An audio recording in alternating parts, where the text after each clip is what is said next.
Bien, estamos ya en el segundo día aquí en Madrid. Estamos en la sede, ubicados en la sede de la Fundación 11, donde, como saben, se está celebrando el congreso del 50 aniversario de la Liga Reumatológica Española. Una liga que, recordemos, nació hace 50 años con el objetivo de ayudar a las personas, a los pacientes que sufren enfermedades reumáticas y musculoesqueléticas, además de colaborar con profesionales sanitarios en la investigación de nuevos tratamientos que contribuyan en la práctica a aliviar el dolor de tantas personas que sufren a diario estas enfermedades que suponen, y el dato es importante recordarlo, 250 patologías diferentes y más de 12 millones, por tanto la cifra es espectacular, más de 12 millones de personas diagnosticadas en España. Por tanto, en este congreso, en el Congreso Nacional de Pacientes y Profesionales de Enfermedades Reumáticas y Musculoesqueléticas, se están dando cita un número importante de prestigiosos investigadores y representantes de entidades científicas, medios de comunicación, evidentemente, y asociaciones de pacientes. Vamos a charlar durante unos minutos con la doctora María Madariaga. Doctora, encantado. Muchas gracias, por vuestro tiempo. Por acompañarnos. La doctora María Madariaga es médico, anestesióloga, especialista en tratamiento del dolor y presidente de la Sociedad Española del Dolor, que por cierto hemos de recordar, doctora Madariaga, que lamentablemente el concepto dolor y el concepto enfermedades reumatológicas van unidos en muchos casos. Absolutamente, Carles. Esto es así, lo sabemos además porque muy recientemente hemos tenido la ocasión de comprobarlo. Tenemos unos datos de una encuesta a nivel nacional realizada telefónicamente, de manera que tenemos datos muy impactantes en cuanto a lo que es el impacto del dolor crónico en nuestro país. Prácticamente un 26% de la población española refiere tener dolor constante o casi continuo con impacto funcional desde hace más de 3 meses. Claro. Eso es la definición de dolor crónico para nosotros. Y dentro de las localizaciones habituales, justamente las localizaciones relacionadas con la espalda, con el raquis y con las articulaciones, como los pacientes que padecen enfermedades reumáticas, son de las más comentadas por los pacientes. Claro, el dolor en general, incluso independientemente de su localización, es potencialmente incapacitante en la mayoría de casos, ¿no? Justamente, cuando hablamos de dolor crónico no hablamos de un síntoma como un dolor puntual que podemos tener en un día a día, nos hacemos una pequeña lesión, nos duele un tiempo y se nos pasa. Sí. Dolor crónico es dolor enfermedad, el dolor que pierde su función, el dolor que dura tanto tiempo que deja de ser un síntoma de alarma para convertirse en una enfermedad por sí misma. Claro. Bien, antes de continuar y comentar algunos conceptos más específicos en cuanto a la intervención de la doctora Madariaga aquí en el Congreso, un apunte en el sentido de qué representa estar presente aquí, doctora, en este 50 aniversario de la Liga Reumatológica Española. Claro, son 50 años, que se dice pronto. Es una barbaridad. Para nosotros como sociedad científica, para la SED, es un honor que haya contado la LIRE con nosotros en toda la organización del Congreso, del contenido y en la participación de dos mesas de debate súper importantes que creo que son muy necesarias. Personalmente para mí es un honor representar a la SED hoy, porque para nosotros la visibilización del dolor, de lo que supone para los pacientes que tienen dolor crónico y dentro de ellos para las enfermedades que además los pacientes que tienen una enfermedad reumática de base, que son los pacientes que forman parte de esta asociación, es básico, es fundamental. Sin duda. Lo acaba de comentar la doctora Madariaga. Ella va a participar en 2 mesas en concreto a lo largo de esta mañana. Por tanto, esto es una especie de primicia porque hablamos con ella antes precisamente de que intervenga en estas 2 mesas. Una de ellas tiene evidentemente que ver con el dolor, como hemos comentado, pero el dolor tiene un alcance insospechado, sobre todo en algunos casos, lamentablemente, cuando puede llegar a afectar a la salud mental y que puede originar, y de hecho origina en muchos pacientes, trastornos de salud mental. ¿Qué podemos comentar a este respecto? Absolutamente. Respecto a la prevalencia de la coexistencia de dolor crónico y salud mental, tenemos datos, Carles, también muy recientes que vienen relacionados con esta enorme encuesta, Barómetro del Dolor, que puso en marcha la Universidad de Cádiz, con el Observatorio del Dolor en España. En estos datos lo que llama la atención es que de todo este porcentaje de pacientes que refieren tener dolor a diario desde hace más de 3 meses, el 22% refieren tener ansiedad, y el 23-24% trastornos depresivos. Es decir, Claro. es muy difícil sobrellevar una enfermedad que nos genera una discapacidad tan importante sin que tenga un impacto en nuestra salud mental. Es obvio que sea así. Lo que pasa es que a veces parece que son cosas diferentes, que ¿no? Dicotomía cuerpo-mente. Estamos todos uno y Claro. todo impacta en todo. Si tenemos una limitación en nuestra vida, Sí. obviamente tendremos un problema relacionado con esas limitaciones y con esta falta de realización personal. Claro. Y doctora, cuando eso ocurre, cuando coinciden dolor crónico relacionado con enfermedades reumatológicas y trastornos o problemas de salud mental, esto complica mucho más el tratamiento. Quizá no tanto ya el diagnóstico, pero sí el tratamiento, porque evidentemente entiendo que lo que se persigue en estos casos es que el paciente recupere su equilibrio mental, está clarísimo, Absolutamente. pero es que además Y tratar el dolor. esto no le afecte en su calidad de vida cotidiana. No, claro. Esto en la práctica es difícil de conseguir. Claro, esta es la clave de nuestra sociedad científica y del objetivo de la Sociedad Española del Dolor, que somos el capítulo español de la IASP, que es la Asociación Internacional para el Estudio del Dolor. Nosotros apostamos y claramente denunciamos la falta de un tratamiento multidisciplinar, que es fundamental. Sí. El dolor crónico impacta todas las facetas de la vida de un paciente, de la funcionalidad, la movilidad, la calidad del sueño, la adaptación laboral, emocional. Todo esto requiere de mucha más de una sola, digamos, rama o especialidad médica o sanitaria. Necesitamos desde enfermería, pasando por psicólogos, pasando por médicos rehabilitadores, médicos anestesiólogos, una serie de profesionales, bueno, por supuesto, trabajadores sociales, ¿por qué no? Necesitamos adaptar a nuestros pacientes a una realidad laboral que a priori les es adversa. Todo esto forma parte de un tratamiento integrativo. No dejar atrás a las personas que tienen la desgracia de tener una enfermedad con dolor crónico que ya bastante doloroso es, bastante terrible para ellos. Claro, y precisamente en el contexto de ese equipo multidisciplinar al que acaba de hacer referencia la doctora, hay dos cuestiones, dos interrogantes. Claro, este equipo multidisciplinar evidentemente está formado por especialistas de diferentes niveles. En la práctica existen estos equipos, me refiero, evidentemente sí que existen, sí que existen. Me refiero, ¿son operativos realmente? Sí, ¿Funcionan de manera eficaz? A ver, claro que funcionan eficazmente, el problema es que son muy pocos. Claro. Existen unidades multidisciplinares de abordaje y tratamiento del dolor, existen equipos multidisciplinares o programas multidisciplinares de atención a pacientes con dolor. El problema es que para la magnitud del problema que hemos visto por las cifras del barómetro del dolor son claramente insuficientes. No es suficiente. Entonces hay que apostar decididamente por un abordaje transversal a todas las comunidades autónomas de manera nacional, porque esto es un problema de salud pública que afecta a todo nuestro país. Claro, efectivamente, un problema de salud pública que además, considerando esos 12 millones o más de personas afectadas por este tipo de patologías, esto supone, entiendo, otro problema,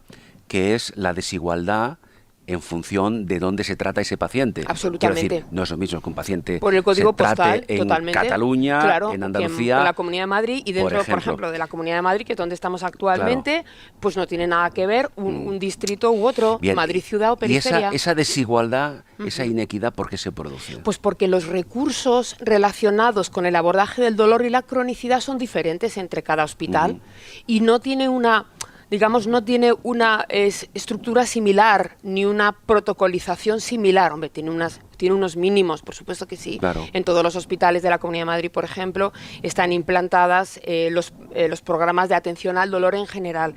Son líneas generales, pero estoy hablando de atención a la cronicidad, al paciente con dolor crónico complejo. Estos pacientes requieren una atención de larga evolución y multidisciplinar y de manera pues lo más simétrica posible. Desde luego que un paciente que tenga un problema que se trate en determinado hospital no tenga una dificultad de acceso, ¿no? Determinado hospital o determinado recurso sanitario no tenga ese problema de acceso, tenga una facilitación por parte de la gestión sanitaria que le damos todos. Claro, ¿no? porque hay pacientes en algunos casos que para desplazarse al lugar donde reciben el tratamiento pueden estar 2 y 3 horas. Sí, perfectamente, por supuesto que sí. Y esto día sí, día también. O que incluso tengan especialistas de cada una de las partes de su patología en hospitales distintos. Que esto ocurre pues para tratamientos más complejos, hospitales de mayor complejidad, y para tratamientos menos, otros hospitales, otros centros de salud, por Esto ejemplo. pregunto, doctora Madariaga, en algún caso puede ocurrir porque no hay recursos suficientes para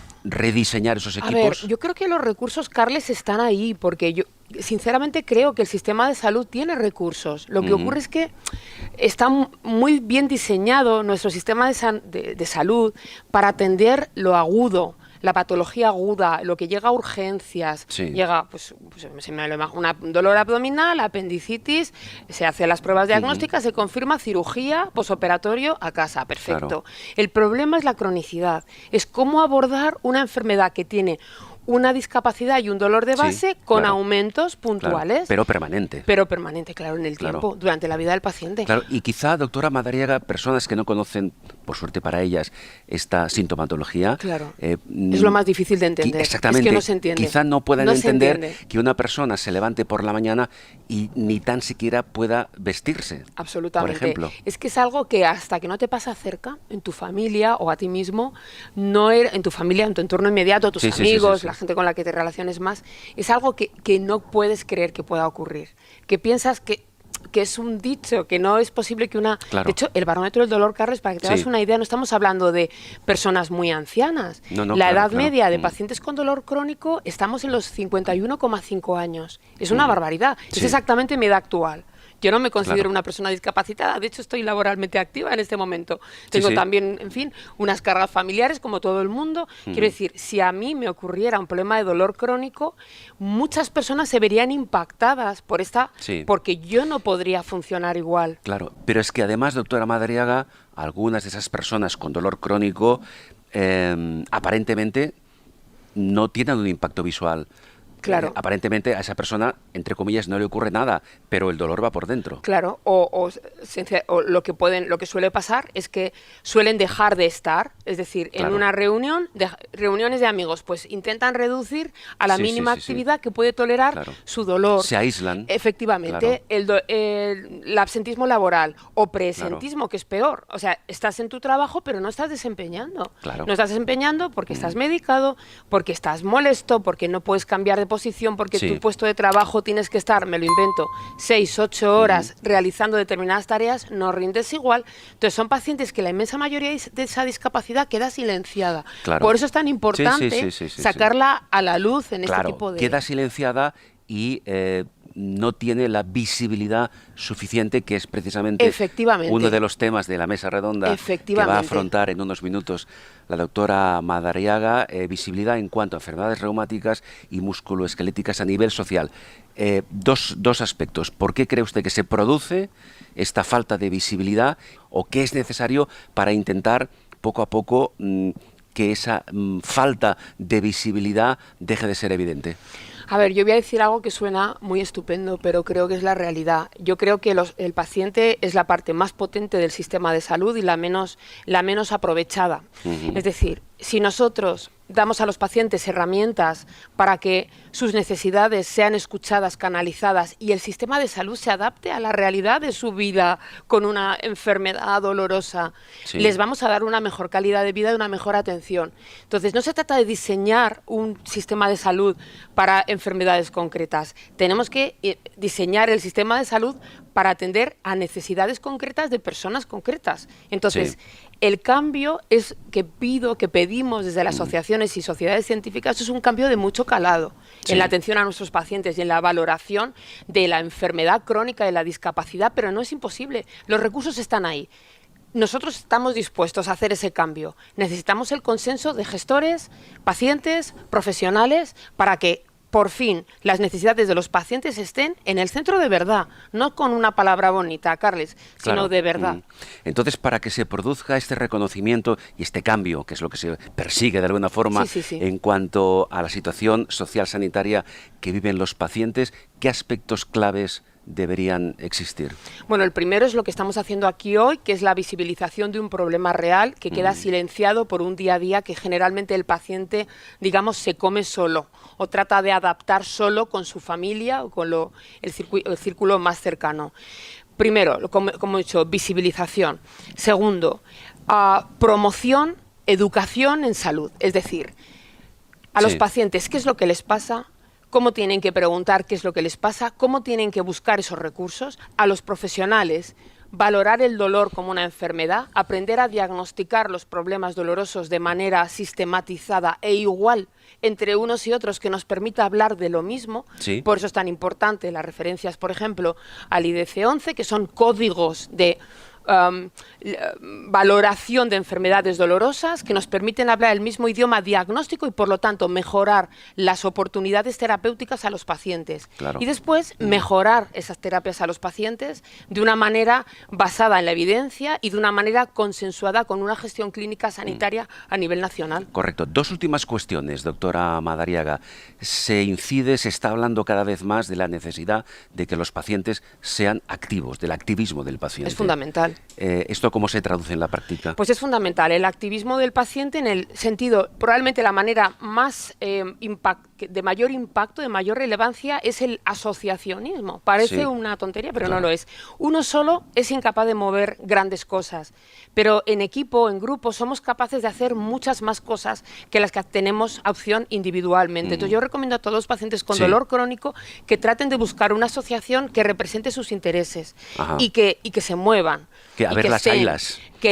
Claro. Y las hay muy potentes y muy buenas. Yo llevo ahora pues los distintivos de dos de ellas, de Quistes de Tarló y de Pan y Pepinillo. No son asociaciones como... Sí, una de ellas sí, la otra no tanto, pero quiero decir, que se vea que esto está ahí. Claro, buscar asociaciones que representen al paciente. Tus intereses como paciente, moverte y tomar responsabilidad en tu cuadro, porque sin tu protesta, sin tu presencia aquí hoy, por ejemplo, sin tu visualización de este contenido, estamos dando campanadas en el desierto, no sé si me explico. Parece que estuviéramos hablando de nadie y sabemos que estáis ahí y sabemos que necesitáis que nosotros estemos aquí hoy, por ejemplo. Pues esperamos que este mensaje llegue a un número importante de pacientes y que se conviertan no tan solo en pacientes expertos, sino también en pacientes activos. Absolutamente, que desarrollen activos. Ese activismo. Y una última cuestión, en este contexto que estamos hablando, ¿qué trabajo desarrollan las sociedades científicas? ¿Qué papel tienen? Básicamente, para los profesionales sanitarios, el de la formación. Para nosotros es fundamental. El de la formación en distintos... El dolor crónico es muy complejo, tanto el estudio y tratamiento del dolor. Apoyamos la investigación mediante becas, ayudas directas, promoción asociación con otros promotores que puedan financiar, que podamos de todos financiar esas iniciativas de estudio del dolor de investigación. Y por otro lado, lo que hacemos es promover estos cursos de, por ejemplo, de manejo de fármacos, de técnicas intervencionistas, el conocimiento mutuo que hacen distintas especialidades para un profesional es fundamental, para saber cuál es su papel dentro de lo que puede ofrecer a su paciente y siempre desde un punto de vista multidisciplinar, Carles, es muy importante. Es decir, no solamente estamos dirigidos a médicos, estamos dirigidos, como digo, a enfermería, a psicólogos, a fisioterapeutas, los tenemos dentro de la SED y queremos que dentro de la SED les facilitemos ese trabajo y esa formación. Bien, pues vamos a dejar a la doctora Madariaga que acuda ya a las 2 mesas en las cuales va a participar, como decíamos antes, dolor y salud mental, las enfermedades reumatológicas y musculoesqueléticas, y la segunda mesa que habla precisamente de la visibilidad de enfermedades reumáticas y musculoesqueléticas en la sociedad, que es lo que falta, que un poco lo hemos ahora avanzado. Totalmente, hemos hecho un avance total de las doctora Madariaga, María Madariaga, muchas gracias. La doctora María Madariaga es médico, anestesiólogo, especialista en tratamiento del dolor y presidente de la Sociedad Española del Dolor.